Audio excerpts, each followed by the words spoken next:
वकास भी अभी हम बात कर रहे थे सदक़ात की, ज़कात की और फितराना जात की, तो इसमें क्राइटेरिया क्या है? मतलब एक ज़कात के लिए क्या क्राइटेरिया है, फितराना के लिए क्या क्राइटेरिया है और सदक़ात के लिए क्या क्राइटेरिया है? क्योंकि हर बंदे को ज़कात नहीं लगती, हर बंदा फितराना दे सकता है, देने वाला या लेने वाला, लेने वाला और देने वाला दोनों। यहाँ पे मैं आपको इंटरप्ट करूंगी कि क्राइटेरिया क्या है देने के हवाले से भी और लेने के हवाले से भी, जो चाहे सदका है, खैरात है और फितराना है।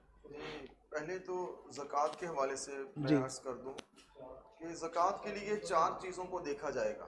जिसके पास इन चारों में जो चीज़ें होंगी उस पर ज़कात फ़र्ज होगी। फर्स्ट ऑफ ऑल तो है गोल्ड, 7.5 तोले जो कि सोना है, गोल्ड है, ये है, और है 52.5 तोले चांदी। उसके बाद है आपके पास जो कैश इन हैंड है या अकाउंट में है। चौथा है माल तिजारत।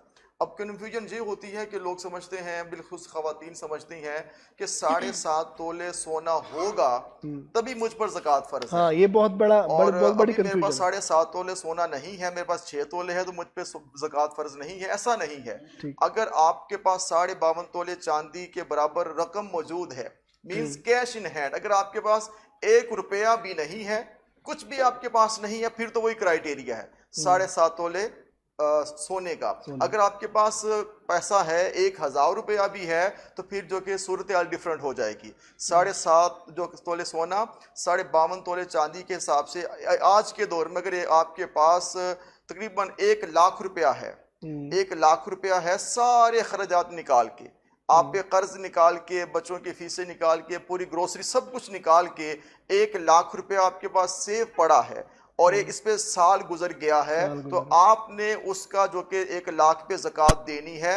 चाहे आपके पास सोना नहीं, नो प्रॉब्लम, चांदी नहीं, नो प्रॉब्लम, माल तिजारत नहीं, नो प्रॉब्लम। अगर आपके पास 1 लाख रुपया है तो फिर आप पे ज़कात फ़र्ज हो जाएगी। और अगर आपके पास 1 लाख रुपया भी है, आपके पास 3 तोले सोना भी है, माल तिजारत भी है, तो सब रकम को जमा किया जाएगा। जितनी वो रकम बनेगी उस हिसाब से ज़कात अदा की जाएगी। मीन्स कि 1 लाख पे आपने 2,500 देनी है, 2,500 रुपये आपने 1 लाख पे अदा करना है। इस तरह 2 लाख पे 5,000 ये फ़र्ज जो ज़कात है ये अदा करनी पड़ेगी। ठीक है। अच्छा वकास भी थोड़ी सी मुझे कन्फ्यूजन है यहाँ पे, ये क्लियर कर दीजिएगा कि कुछ लोग, जिस तरह भी आपने फरमाया कि अगर आपके पास सोना नहीं है, 7 तोले सोना नहीं है, 1 लाख रुपया है और वो उसके ऊपर साल गुजर जाता है, अब आपके पास बैंक में 5 लाख है या 10 लाख रुपये पड़ा हुआ है और उसमें पे कम हो रहे हैं, निकल रहे हैं, फिर जा रहे हैं, आ रहे हैं, तो इस सूरत में कैसे क्राइटेरिया होगा कि कौन सी डेट से कोई डेट मेंशन की जाएगी? बड़ा कमाल आपने सवाल किया है और इस सवाल से मैं ये अर्ज करना चाहूंगा। आज फॉर एग्जांपल कि आपके पास लाख रुपया है,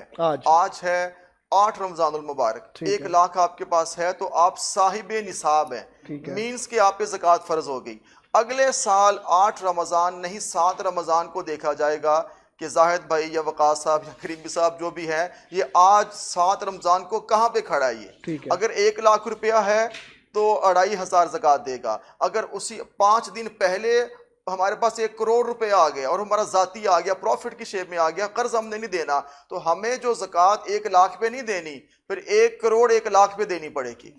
ये बात है। ये नहीं होता कि एक माल पे पूरा साल गुजर जाए, ऐसा नहीं होता। जिस साल फर्ज हो गई, जिस डेट को, फिर आप उस डेट को देखेंगे साल बाद। अगर आपके पास लाख रुपया नहीं है तो फिर आपका फर्ज खत्म हो जाएगा, फिर आप वो अदा भी नहीं करेंगे। यानी कि अगर आपके पास 8 रमजान को 1 लाख रुपया है और अगले रमजान की 7 तारीख तक आपके पास 10 लाख रुपए है, तो आप 10 लाख रुपए देंगे। अगर नहीं है तो फिर नहीं होगी। इस दौरान आपके पास करोड़ रुपए आया, अरब आया, वो कोई मैटर नहीं करता। ठीक है, वो आया गया वो कुछ भी नहीं कहता। 7 रमजान को देखा जाएगा कि आपकी पोजीशन क्या है, आपके पास कितना पैसा। अगर आपके पास 10 लाख रुपए पड़ा हुआ, उसमें से आपने 2 लाख रुपए कर्जा देना है जी, और फिर 8 लाख भी होगी, फिर 8 लाख कर्ज आपने सारा निकाल देना है। ठीक है। तो किसी की रकम है, कर्ज जो किसी का, वो सब निकाल के आपका जाती कितना बनेगा, मींस कि आपकी जो सेविंग आपकी है वो 10 लाख अकाउंट में है, 6 आपका अपना है, तो आप 6 पे ज़कात देंगे। बिल्कुल ठीक है। अब हम चलते हैं फितराना की तरफ कि फितराना लेने के लिए कौन से लोग हैं जो कि एलिजिबल हैं कि उनको आप फितराना दे सकते हैं, और जो बंदा दे नहीं सकता ना वो ले सकता है। हाँ, ये एक जुमले में बात करूं कि एक है देने वाला और एक है लेने वाला। जो बंदा दे नहीं सकता वो ले सकता है, वो कोई भी हो सकता है। ठीक है जी। तो उसके लिए मतलब क्या जो जी मैं एक सवाल पूछना चाह रही थी, ऐसे लोग भी कुछ है ना जो जमा कर रहे हैं, उनकी प्रॉपर्टी लेनी है, उनके पास घर नहीं है, तो उनके पास अगर वो पैसा जमा कर रहे हैं, यानी कि 8 लाख है या 10 लाख है, तो उन पे भी मतलब ये बनेगी ये ज़कात? अगर तो मिसाल के तौर देखिए, जो ज़कात है वो प्रॉपर्टी पे नहीं होती। आपकी 1 अरब का घर है, उस पर ज़कात नहीं है। आपकी 1 करोड़ की गाड़ी है, उस पर ज़कात नहीं है। ज़कात इन चीज़ों पे नहीं। अब मैं जो आपके पास सवाल समझ गया, हम सवाल आपने किया है। अब देखिए कि जिसने पैसा जो जमा कर रहा है, उसका पर्पस ये है कि वो इस घर को खरीदना चाहता है, बनाना चाहता है, मगर उसके पास कैश है।